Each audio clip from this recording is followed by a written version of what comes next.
just how you do it. It's a whole art. You were the best speaker. You made everything worthwhile. This is my whole investment in this course, and nobody bought anything. I'm going to be an actor. Right. And then he's like, I want to be in politics. And then he becomes the governor of one of the largest economies in the world. But I don't care because I expect to fail a lot. But I know that I'm going to be successful every now and then. And as long as the failures don't kill me, then it's all education. Congratulations if you've made it through however many years of life you're at and you've got at least maybe another one left. You can still hit that home run. There's a difference between a dream chaser and a dream catcher. Hey, everybody, and welcome to the Dreamcatchers podcast. I'm your host, Jerome, and we are in sunny Southern California today with my mentor, Roland Frasier. Roland, how are things out in your world today? I'm doing great, Jerome. How are you doing today? Amazing, man. So grateful to be able to have you on the show. Been admiring your work for probably 18 months and being able to hang out with you at a bunch of different masterminds over the course of the past year has just been enlightening and engaging. I've told Roland a couple of times, he's the only person that I've spent time with that makes me uncomfortable with how fast he thinks and connects the dots. And it's almost like I always need a pen and a paper at the ready when I spend time with him because I don't ever know where it's going to go or what he's going to say. I want to get it down on paper so I don't forget it. And so I'm saying that to you all because you might want to get a piece of pen or a piece of paper and a pen out because this is going to be an action-packed episode. So for the folks who are under a rock and haven't heard about Roland, would you give them a little bit about the depth of your background? Yeah, sure. I started out a long time ago. I'll pick up at 18. I took the real estate exam to become a real estate salesperson and started selling real estate, then kind of found that looking for centers of influence that had lots of listings versus one listing would be a better way to go to move faster. Started talking to real estate developers as I talked to them and found out how they operate. I found that there was an opportunity to help them sell key person insurance. So I got an insurance license when I was 19. And then they told me that they funded these things by selling securities that were limited partnerships. And I was like, what's that? And what's a syndication? And they told me, and I was like, well, can I sell those? And they're like, well, you need a license to do that. I was like, okay. So when I was 20, I got my securities license and started putting together deals like that. We did a lot of neighborhoods. I think, in the neighborhood of 10,000 houses that we built and sold and over time. And then moved on to as part of that, I was real estate investing, and I had found a copy of Robert Allen's book Nothing Down in the back of my dad's car and read it and was like, oh my gosh, you can buy real estate and you don't have to have any money. I wonder if that's true. And then turns out it was. And after doing the first deal and being kind of stunned that I didn't pay anything and I have this house now. I was like, this is cool and I can do it over and over and over, and played around with real estate doing that for a while. And then really through the security side of things, found out that I could apply these same principles that I was acquiring real estate with and doing developments with to businesses. And so started acquiring businesses and have been doing that ever since, and went on and got my accounting degree and my law degree. But the whole time I've been just kind of looking at doing deals. And that's my favorite thing to do. Doing deals. You probably don't remember this, but at Traffic and Conversions, I walked up to you and I said, I've been buying apartments, but you just told me I can do that with businesses. And this makes so much more sense. And I was like, I don't know how you do it, but I want to learn how you're doing it. And you couldn't get rid of me after that part. So it's funny though, because I didn't know much about the real estate, Roland. I heard about it kind of in passing over the course of the past year, but I didn't know that was the start. But did you do some education stuff in real estate as well? I did. Yeah. I when I first really got into the online world of things, it was mostly real estate people because I was connected in real estate. And I actually, the way that I fell into the whole, I was pursuing online from, right at the birth of the internet. And I was doing things the old and hard way because it used to be old and hard. But when I got into online marketing, I ran across some real estate people that were doing live events, and they weren't really doing online marketing. And just one in talking with them, one of the guys was running an event, and I happened to have all of the gear, the lights and the cameras and the mixing consoles and all that you needed. And he had lost his AV person. And I was like, I'll just run it for you. It's easy. And he's like, really? And I was like, yeah, that's kind of fun for me. So I'll set it up.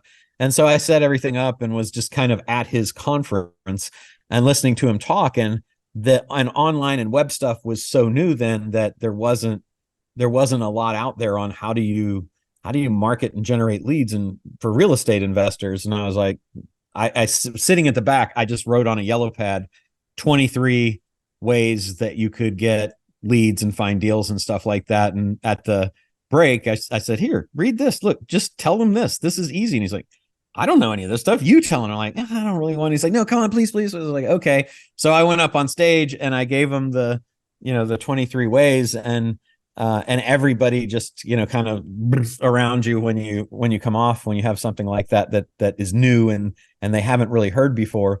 And he said, you should do a product. And I'm like, I don't know how to do a product. I haven't done a product before. He's like, you should do a product. So I did. And the very next time, I presented it terribly from stage, absolutely horrible, not a platform speaker at all. I had spoken before as an attorney, so like I wasn't a stranger to the stage or anything like that, but just how you do it, it's a whole art that I knew nothing about. And so I did it, and a whole bunch of people I offered, I think it was like $1,000. I offered this product for sale for that didn't exist. I intended to build it after I sold it, which is generally how I do things. And I had all these people coming. They're like, "Oh man, you were the best speaker. You made everything worthwhile. This is my whole investment in this course," and nobody bought anything. And I was like, no. "Wow, what the heck?" And I talked to the guy, and he's like, "Yeah," he said, "You taught them everything. They got like 4,000 things to do before they need to buy anything for you." And I was like, "Oh, okay." And so that was a multi-year process of finally getting halfway, kind of, sort of decent at being able to understand, what's the best way to do that. But yeah, that was kind of my journey into this thing through real estate events, through real estate brokerage, through real estate sales, real estate investing, building real estate. That's really, where I got all my initial chops in this stuff. Wow. I think so few people realize that they can go from one industry to the next and just take all the applicable skills and transfer them. But I'll tell you what, the guy that to me showed me that the best was, if you remember a few years back at TNC, it was actually, I think it was the one where the pandemic happened, and so we had to do it virtually. And I'm so sad that I got that we didn't get to do the interviews in person. And so I interviewed Arnold Schwarzenegger, and I wasn't actually excited about it, because I was like, he's a bodybuilder guy. But as usual, I was quite myopic in my thoughts, because it turns out this is a guy that, when I like really dug into it, and it's obvious, it's just I was short-sighted and didn't look at it, but it was a guy that rose to the top in bodybuilding and won the pinnacle events there and was the highest compensated bodybuilder. Then is like, I'm going to be an actor, and then goes and becomes the highest paid actor during the times he was doing the Terminator type movies. Right. And then he's like, I want to be in politics. And then he becomes the governor of one of the largest economies in the world. And he doesn't go through, in any of those things, any of the paying your dues stage. He just I shouldn't say that. He doesn't go through the traditional way of doing things. And each time it's like he just started at the top bodybuilder competitions. He just started at the top of the acting thing. He just started as the governor. He didn't like become the city councilman and then the mayor and then the senator from the state and then a congressperson. And, he just was like, screw it. And so I learned so much just by studying to interview him, as far as what you're saying is that you can absolutely take the skills that you learn and the mindset that you've got. And if you've got the right mindset, then there's really nothing that you can't do if you apply yourself to it. And by the way, from him especially, why start at the bottom and work your way up? Just start at least pretty up near the top. I I wonder where that came from. This thought of paying dues. I remember being, I don't know, maybe 5 years in, and I had a guy who was in the same job title as me, but maybe 30 years into his career saying, "Hey man, you got to pay your dues before you get to the next step." I'm like, "Well, for what?" Like, I don't understand why I would need to do that. But I think it's an um, excuse for people to be okay getting stuck. I think it's a way to make yourself feel better about not having the hunger, the drive, the skills, the competence to move up to the next level. That hey, it's okay to stay here. You gotta pay your dues. You gotta stay here. I could take that advancement, but it's a lot more responsibility and stuff. It's not that much more money. I'm gonna pay my dues. I'm gonna stay here, and then it's gonna happen for me. I feel like it can be a very I'm not saying people that do that are wrong. I'm just saying it is a view that allows you to be comfortable not moving forward. I am not comfortable not moving forward very, very quickly in anything. So it's some say that's ungrateful and restless. I'll say it's restless, but I'll go with ambitious because I'm very grateful for where I am, and I'm also very discontent staying there. well, and I think that's a perfect segue because you talked to me at one point about yes and it was like we don't have to choose, we don't have to settle, we get to have all the things, and it was tied into a conversation at a pivotal point in your journey with you and your wife. Would you mind telling that story? Because I just think it's so profound. I don't remember, so you're gonna have to help me a little. So if I remember correctly, she was sick Mm-hmm. and um she wasn't going to be sick anymore. You guys decided that you were going to enjoy every moment of life and you were not going to settle on anything. Yeah, that describes our our combined mentality towards things, is that there's whatever comes tomorrow is very likely to come until it doesn't. So I'm going to assume that since it's come for all these years, it's probably going to continue to do that, and unless it happens otherwise, we got to be thinking that it's going to come. And why not just not settle? Why not go for whatever challenge you've got in your path right now? Why not just say we're gonna deal with that, but we're gonna work through it, and tomorrow's gonna come. And I'd rather it come anticipating it and seizing it than just surrendering to it. So I know there was a book written, I think it's called The Surrender Experiment. What are your thoughts on like surrender versus imposing your will and um, how that leads to success or not? I mean, I think that we drive our own futures by the actions that we take. And so you can be a passenger in life or you can be a pilot. And it's just a question of where do you want to sit? If you are a passenger, then you will be taken wherever the pilots decide to take you. And, there's a current that's out there. It's generally flowing against you. If you're not moving forward, it will just carry you back as opposed to the next place. And so I want to always be the pilot. I want to be deciding the destination, not just arriving where life or someone else decides they think I should end up. And I think that ultimately, depending on your personality, that can be a way to find a happier life and more of what you're looking for that will fulfill you. I don't think that there's anything wrong with wanting to be the passenger. It's just that you won't get to decide. You're going to have to be along for the ride. And so, is it safe to say that choice or decision is the holy grail for you? Is that what it's about? To be able to decide. Mm-hmm.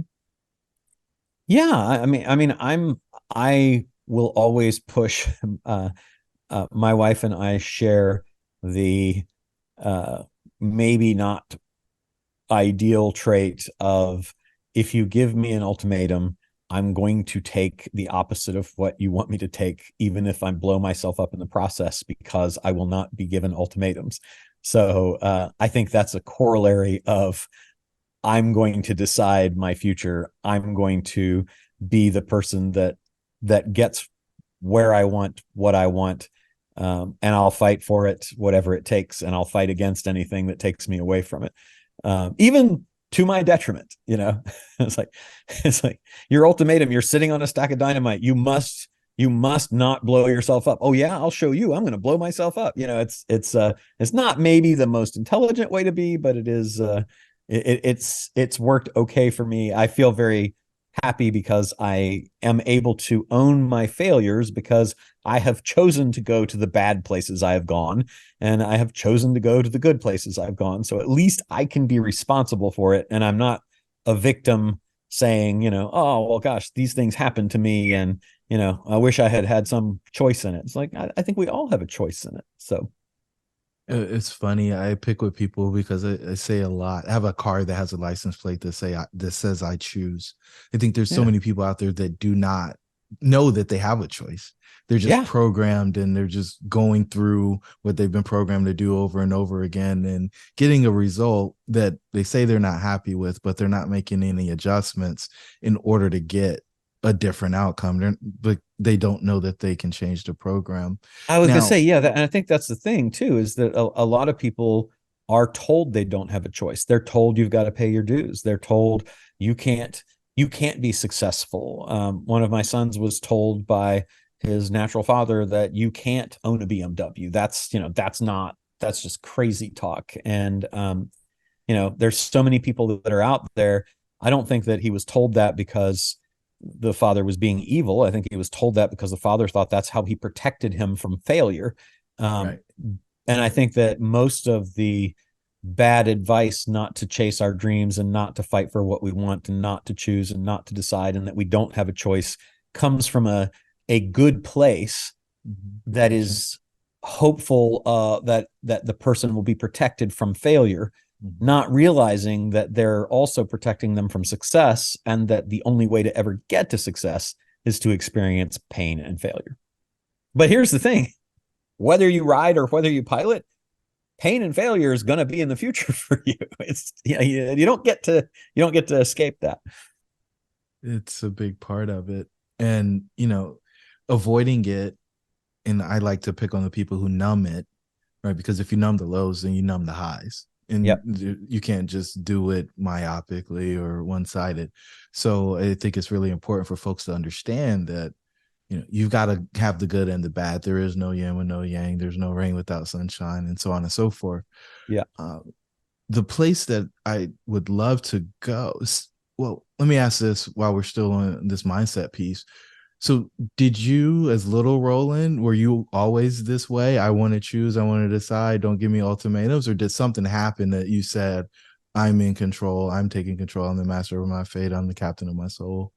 No, I was blessed with tremendous advantage by having parents who encouraged and supported me. I think, not everybody gets that. Maybe most people don't get that, but my upbringing was with an entrepreneurial father, and a supportive mother, and that really makes a lot of difference when you're being told you can do anything you want to do, versus you can't be anything. This is not for us.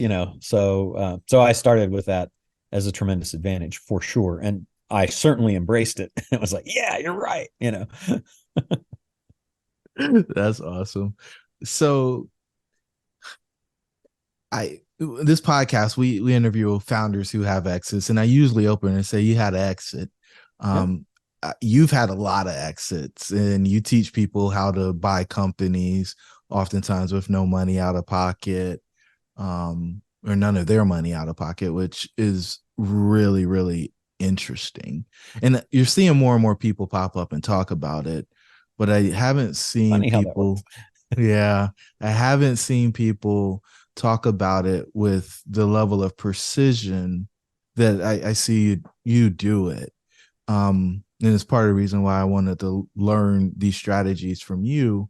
Now, the first thing is, well, you didn't read this in the book. So how did you learn how to do deals? Because it's one of your favorite things. And it's not just deals, it's profitable deals. Because you'll get on stage and say every X amount of dollars helps, which just kind of blows my mind every time you say it. But it's not just about doing a deal. It's about doing a deal that earns you money. You actually made me write out how much money I was going to make from my next deal to put things in perspective for the audience. Yep. So yeah. So yeah, go ahead. I'm sorry. I just want another question. The question is, how did you learn how to do deals?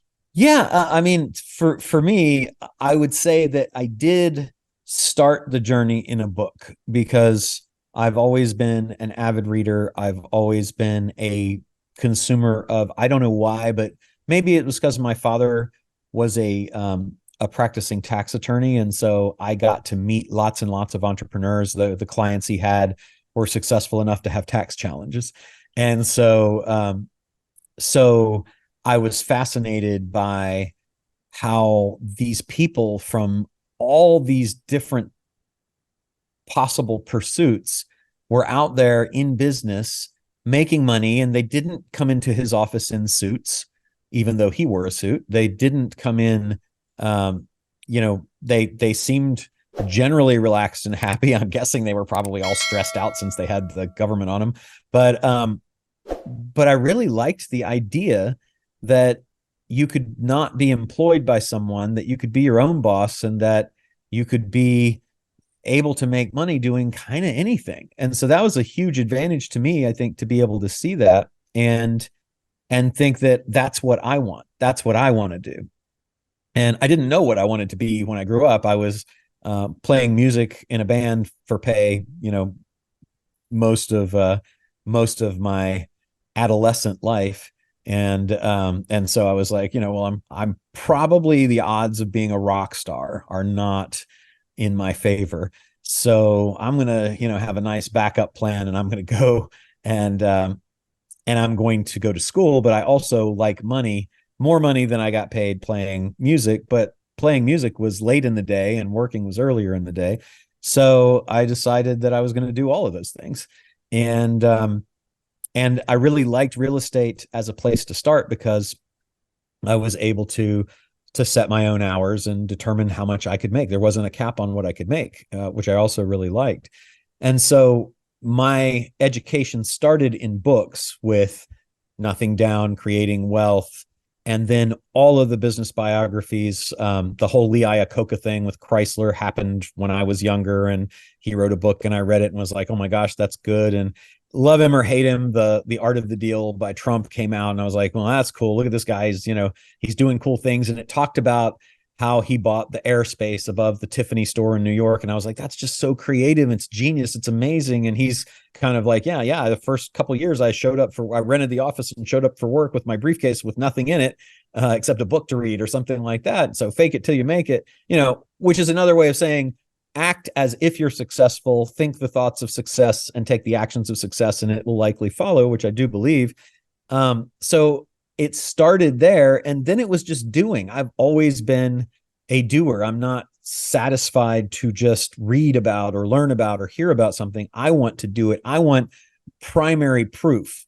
I don't want to have to trust an interpreted version of what it is to be successful. I don't want to have to rely on an interpreted version of what is going on in the world. I want to know firsthand. I want to see the world. I want to see the success. I want to do the things that they say you have to do. So I was hungry for that and still am. And even in the AI stuff we're doing right now, people are like, well, you could do this and you could do that. I'm like, screw it. Let's run some tests. Let's do this thing.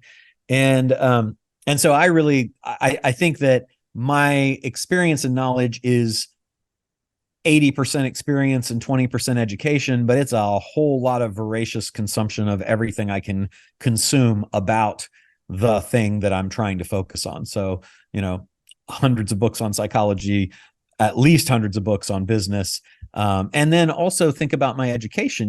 I'm learning in school. I'm like, my dad gave me great advice when I was, maybe 12 years old. He's like, look, son, if you can read a financial statement, then you'll understand how money works, and you'll never be able to have anybody that that tells you something that's not true about what a business is making. I was like, well, that makes sense. That makes a lot of sense. And he's like, look, son, if you know the law, and particularly tax law, you'll be able to do things that other people don't understand because they don't understand how these things work. And the combination of those two, he didn't tell me this, but I figured it out, right? The combination of having a background in accounting plus law, and then sprinkling onto that all the things I had to study to pass the real estate exam, the securities exam, and all those things, and then doing those things. I mean, it doesn't take long to get your 10,000 hours. Let's just say, I'm well over my 10,000 hours and all those things. And so I think that it really comes from get mentored. I had great mentors that I found along the way. The real estate broker who was the crusty old crudgmudgeon that ran the real estate firm that I got my license hung with first. The securities attorney in New York that helped me get my securities license hung there. The investment banker at Prudential Securities that took me under his wing and showed me how to do leverage buyouts and management teams and meetings and having lunch in Wall Street up on the whatever floor in the cafeteria of that investment banking house with all these multi-language conversations taking place around me, which was all new to me because I was from Virginia. So it was it was really that combination. Long answer to your question, so I apologize for that, but really, you got to do it. I mean, if you're going to be successful, you have to do it. And so you can study all the how to talk to a seller or how to sell, but until you get belly to belly and start doing it, you're not going to really know it. And then if you've got the benefit of a voracious appetite for how can I improve, and then you say, I'm not constrained, and I'm going to ask why we do all the things we do. And then I'm going to think of crazy experiments like, what if we applied this to this? What if we crossed a frog with a dragon? I just want to see what's going to happen. And so I fail a lot, but I don't care because I expect to fail a lot, but I know that I'm going to be successful every now and then. And as long as the failures don't kill me, then it's all education. Yeah. This is so good because I think people expect to be like formal education teaches you that you got to get 9 out of 10 right in order to be an A student. And, if you get 2 deals right, like you're killing venture capitalists every day of the week because they get maybe 1 in 10, right? And it's a good point. I like that. It's the system, back to the programming, is backwards in a lot of ways. And if you're willing to run experiments and take some risks, you can actually win big because you only have to hit big once or twice to change everything, right? So you and I were at a mastermind a couple days ago in Miami, and I think you were in the room when this was good. When Damon John said it. He said, "Look," he says, "people look at me as all the success." He said, "I've had one win. I had one win with Fubu. I sold that. I made a ton of money, but that's all I've got." It's like, and everybody thinks I know everything. So I just had one win, but he obviously leveraged it well. But I thought that was great because, and I've said that too. This is like most people have only one. I can think of maybe 5, pretty significant wins that I've had, but and lots of small wins, lots of base hits. But it really only takes one. So congratulations if you've made it through however many years of life you're at, and you've got at least maybe another one left. You can still hit that home run. And so it's just getting yourself positioned and self-educated. Definitely doesn't have to be formal. I would say if you could self-educate, you can do it a whole lot faster than you can do it through the formalized system. And I would just skip it at this point in my life. But don't tell my kids that, right? Direct knowledge, direct education for the outcome that you want to get. It's just a different level of efficiency. I haven't used my differential equations or my Cal 3 ever. So it was part of engineering education, but so such is life. Now, I asked you about like learning how to do deals. You've done a lot of deals. right? Mm-hmm. And I don't know if you ever talk about the number of deals, but you've done a lot of deals, and you've learned a lot about deals, and you've helped other people do deals. And so I guess have you recognized a pattern for deals that are going to be profitable or enjoyable to own? And if you can lace in this button pushing conversation that you talk about regularly when you talk about buying a business. In terms of, I mean, I like what our mutual friend Mark Anthony says about PFM, people fund money. Where I've kind of evolved to is that, and I saw it when I was practicing law, and I learned in representing thousands of clients that people generally don't sue people that they like. And I know that the less litigation is in your life, the happier you're going to be. And so I also learned through people that were best friends, mother, father, brother, sister, all that kind of stuff that fell apart, and that even the closest relationships can be driven apart by disagreements that come about because of incongruent expectations.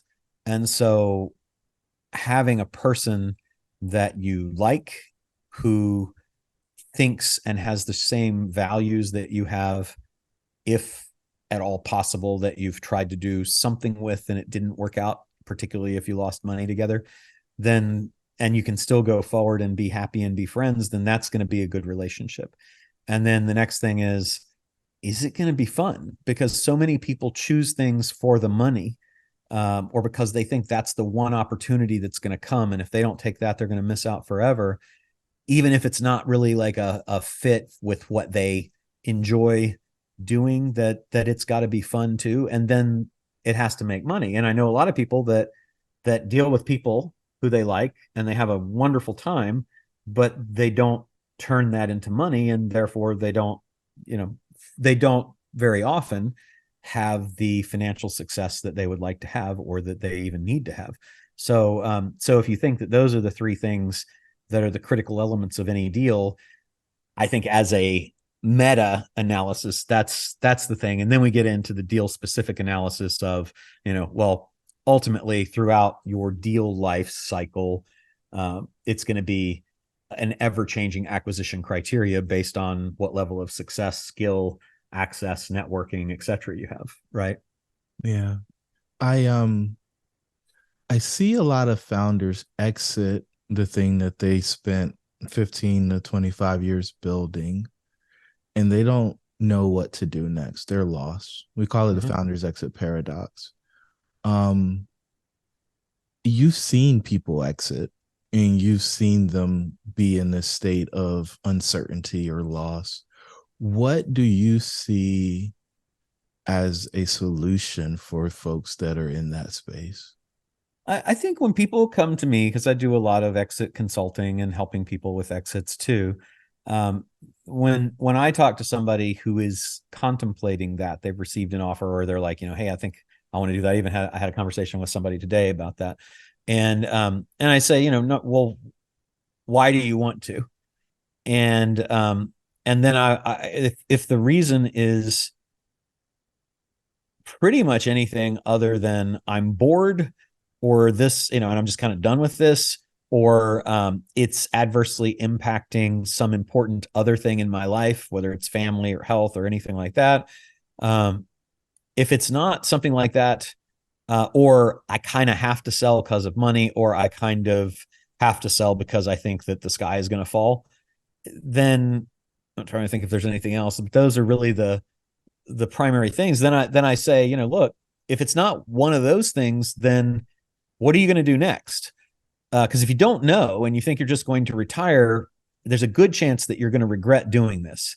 And I think that's a big thing, is really understanding why you want to sell and what's the desired outcome. Because if the desired outcome is a pile of money, but you've already got a profitable company, what if it was 5 years from now and you still had a profitable company, but you also had 5 more years of money that you got from it? So if you're not, like, if you just need the money to have a pile of money, you're probably going to be somewhat unfulfilled and bored, unless you've got another place to go. But if they've got another place to go, well, I've always wanted to Well, insert thing that is lifelong dream here, or passion, right?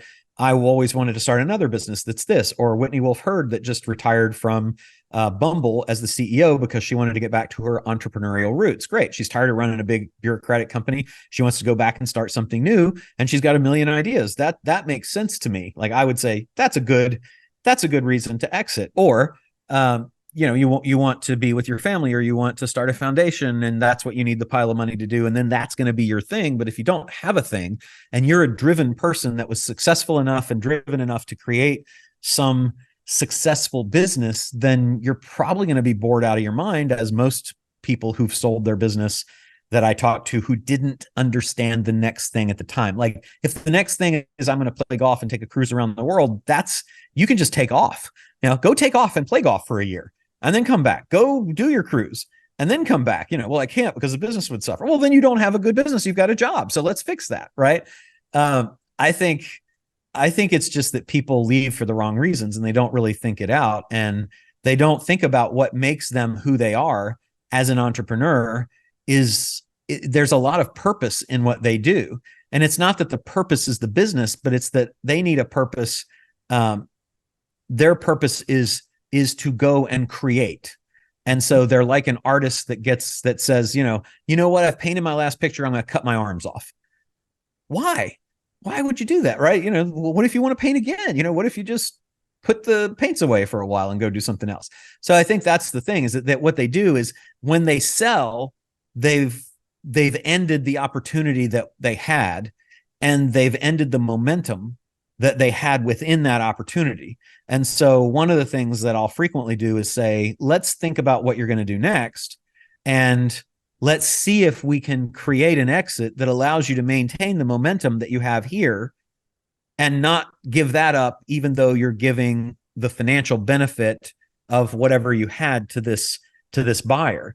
So might we, like, if it's within the same kind of business, might we still have access to the list to market to?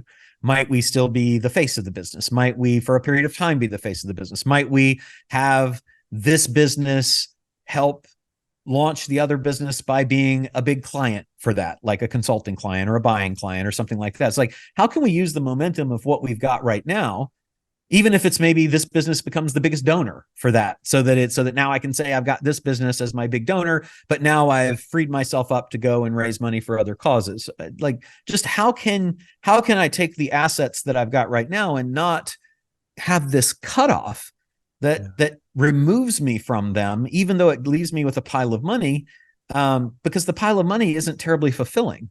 It's the thing that you were doing that was fulfilling, right? It doesn't solve any problems, right? If you've got a problem and money can solve it, then you don't have a problem.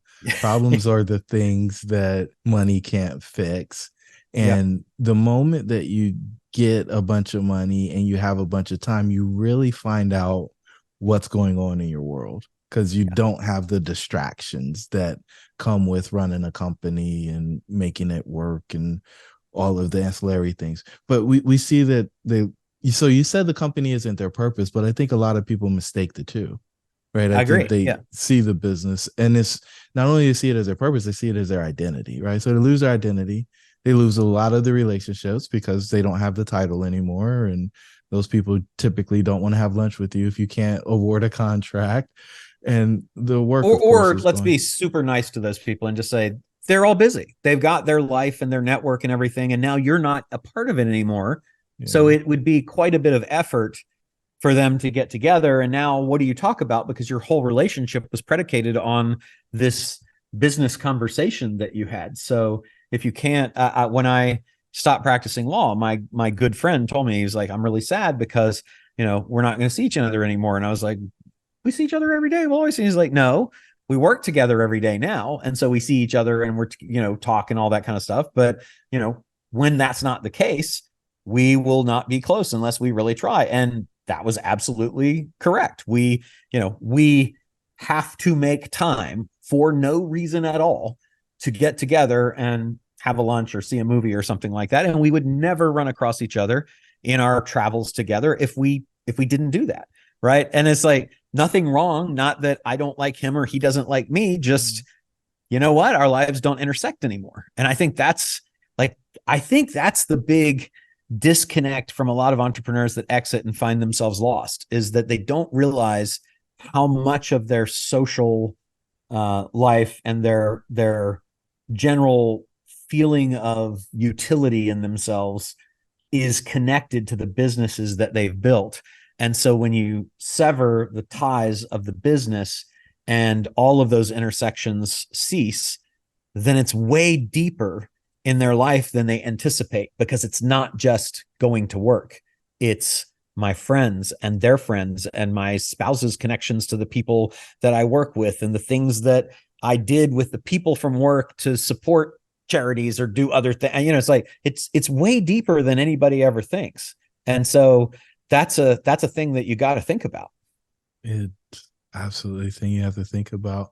You took the words out of my mouth. You said you got to figure out what's next. And so is that always something that comes from within, or have you seen people solve that problem in some other way? I've seen people solve the absence of what's next with all kinds of terrible things that didn't help them. Um, and you know, I think you have to find that thing. I just don't think as humans we're meant to be adrift. I think we need something that we're moving towards, that means something to us. So what you just said, I believe, is a dirty little secret of exits. And it's all of the things that people do to self-destruct or create collateral damage as a result of not having a place to put that energy that they've been putting into a business or enterprise. Why do you I don't know if it's a fair question, but I'll ask because I think you are close to the folks and you're close enough to folks to see this in real time. Why do you think nobody talks about the risk of, I'll call it, going off the cliff? Like, I feel like there should be warning signs saying, wait, hold on. But everybody's just kind of pushing to consummate the deal. I think because the goal is the exit, that the goal, that the horizon that they're looking at is the exit, and the goal is the exit, and they don't see anything beyond but an kind of an amorphous feeling of what it might be like to be relieved of the challenges, stresses, and problems that they have in the business that they've got. They're thinking, you know, I'll be done with all of the issues that cause me problems. I won't have to manage these people anymore. None of the threats and challenges. It'll be great. And I'll have a big pile of money, and then I can do whatever I want. You know, I think that's it, is that there isn't, then the goal is the exit, and all eyes are on the exit. And then not until it closes, and actually a little bit after that with most of the people I talk to, does it really sink in, particularly because a lot of them have some amount of time that they're to stay with the place that they exited, and they realize that they're powerless. It's frustrating because many decisions that they would not make or they disagree with are made, and they can't do anything about it. They just have to watch it happen. There's a dramatic change in the culture and direction of the company they've got, and they don't have anything to do. So like they're there, but they're powerless. And then they realize that they don't really have a place there anymore. As a matter of fact, it's kind of awkward, and maybe they get let go earlier than the amount of time that they were contracted to be. And now they don't do the routine and all the habits that they had of getting up and going to work every day. I mean, that's a pretty big disruption of your life. Yeah. I was actually talking to a mutual friend today, and he put in his resignation. He just had an exit a couple of months ago, and he said, the position that I'm in isn't what they marketed or sold it to be. Yeah, and I had enough. Yeah. Yeah. And I will say, it seldom is the position that you were convinced you would have. I don't know how much that is like an intentional misrepresentation versus how our minds hear what they're saying. Right. What my memory of one of the exits that we had was, look, we're really just financial people, and everything will stay the same. Nothing's going to really change. And we're like, well, that makes sense because they're a big company and, they don't have time to mess with that. And then they changed a whole bunch of stuff. And you're like, well, what happened to it wasn't going to change? And they're like, well, I mean, we said we were going to do this, this, and this. And I think that we hear what we want to hear a little bit. Maybe they represent, maybe they don't realize, that's a good way to look at it. They don't realize how much we expect things to stay the same. To them, there is a plan and a program that they use when they acquire companies. To us, this is, for most people, a once in a lifetime event, and it's affecting all of the things that we've been doing for all these years that we've been building it up. And now it's not a big deal to them. Doesn't seem like a lot of changes to them, but to us, it's like, this isn't at all what you said was going to happen. So, but how naive for us to expect that somebody's going to come in and write a big check and give us a bunch of money and take the risk and take over and not do things the way that they want to do it, right? Or not think that they could improve on the things that we were doing, because why would they just buy it if it wasn't going to was just going to stay where it is now forever, right? So I think it's probably a little bit on both sides there, but it's definitely not going to be what you think it is. Like, if you're going to exit, whatever you think is going to happen after that, it's going to be way different. You're going to be way more disconnected. It's going to happen way faster than you think. You are definitely not going to be needed at that company, no matter how indispensable you think that you are right now. And you better have an idea of where you're going to go next, because if you don't have a bigger purposeful idea than I'm going to play golf and travel, then you're going to be lost for a while, and you're going to need some help. And I think that some sort of therapy for people who are getting ready to go through this would be, and I know you talked about doing something like that. I think it would be very helpful for the people who are in the business of helping people exit to recommend, hey, to help you with this, you should definitely talk to a professional who can help you figure out your place in the world after your place in the world changes. Yeah. At the release of this podcast, we'll be making an ebook available for folks, and it's titled "What's Next? Finding Fulfillment After Your Exit." And I think it's going to give them a roadmap on how to walk through that process, and I think it gives them a head start. I think you're right. Well, I really appreciate you having me hang out here today. It's nice to get to talk about all this stuff. Yeah, man. I wanted to ask one more question. Yeah. That I think is just going to be so powerful for folks. So you introduced me to this concept, and I was aware of it, but you explained it in a way that I never heard it before, and it just made so much sense. And it was along the lines of, you go from thinking about the products that your company sells to thinking about your companies as products. Yep. And so for the listeners, after you get your check, the thought is that you don't just have a nest egg and you try not to run out of money, but you deploy some of that capital to recreate the cash flow that you gave away when you sold the company. And so you've got these different companies that capital is deployed into. And the thought is that you can buy and sell those. And like, those are the products of it.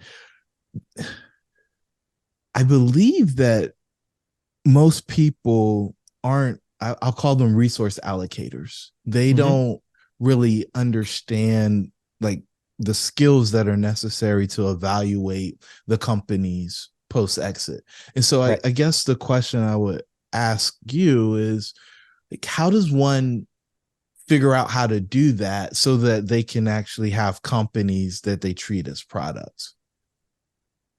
How do you learn the skills to be able to evaluate the deployment of capital? Because I don't think financial advisors are not going to do this for you, right? No. Like, this to me is a total departure from, hey, I got my financial advisor, or I got my private banker type situation. I think with anything, it's good to read up on it. It's good to find somebody that has done it before so that you have a mentor. It's good to try to find a community of people that are similar into similar things so that you can learn from each other. I like that, what's the model? Who's my mentor? Where's my mastermind? Those three M's to me are the foundation of a lot of the things that we do out there. And so I think that's it is if you have not had experience as an entrepreneurial investor, then just like you learn anything, get your feet wet, take action, make some investments, get some mentors who have been there before, and find a community of people that you can bounce things off of and hold each other accountable. I think that's really what it takes. And just like we were talking at the beginning, right, is you have to do it. You just, can't just read about it, can't just talk with the mentor about it, can't talk with all your buddies about it. You got to go actually do it and expect that it's not going to work out a couple times before you have your success. But ideally, and what we teach and what we try to help people do is to give them all the things that I just talked with you about, but also to create a method for doing it that will not be financially disadvantageous if things don't work out. So we talk about SPVs and cash-free acquisitions and things like that, and doing things like that can help you get your feet wet, get your reps in, and not get your nose bloodied too much as things come at you. Thanks for that. Roland, as we land the plane, man, if people want to learn more about you and buying businesses, what's the best way for them to do that? So the site where we talk about most of this kind of stuff is epicnetwork.com. Like you, we have a podcast called Business Lunch Podcast where we get to talk about fun things, and we got to get you on there too. So let's figure out how to do that. Super grateful for that. And then we have programs and challenges and things like that. I'm all over socials at /Roland Frasier. Got a YouTube channel. That's the only one that's not Roland Frasier, because even though I own /Roland Frasier, Google won't let me change it. It's Roland Frasier Epic there. But yeah, that's the best way to find out what I'm up to. Outstanding. I have to also. Is there a book? I'm not being a good author, and I have a book that won't come into focus on my screen. Let me try that. There we go. It's Business Wealth Without Risk. Can I hold it like that? No, it won't. What if I hold it like that? Yeah. That I wrote with Jay Abraham that has a pretty good summary of all of this stuff. Like, it goes through acquisitions and then into growth and scale and then ends with exit. So I'm very proud of that. And I think it's a good representative of a lot of the concepts that you and I are talking about here. Outstanding. The final question that I ask every founder who's had an exit that joins us is, what's the one thing you want the listeners to take away from the episode? Really, of all the stuff that we talked about, if they're thinking about exit, I really would like for them to re-watch, re-listen, rethink about what are you going to do next. It's when you and I talked about what to name your thing, I was like, I really like now what or what's next. I really, really like that, with a subtitle that speaks to the exiting entrepreneur. And I still like that. And that's really what I would like for people to take away, is that you'll probably be lost and the exit will be very unfulfilling long-term, even if it seems fulfilling on the day that the deal closes or leading up to the process leading up to where it closes. If you don't know what's next, you might want to wait until you do to actually go through the exit, because you see a lot of people in a lot of pain of just being lost when they haven't thought that through. Outstanding. Ladies and gentlemen, you heard it from Roland himself. Figure out what's next. Roland, you're a true dream catcher, man. Thank you so much for giving us the mindset, talking through the technicalities of doing deals, and just making sure that we know, like, after you build the thing, exit, you better figure out what's next. To the listeners, your dreams should be real. We'll talk to you on the next episode.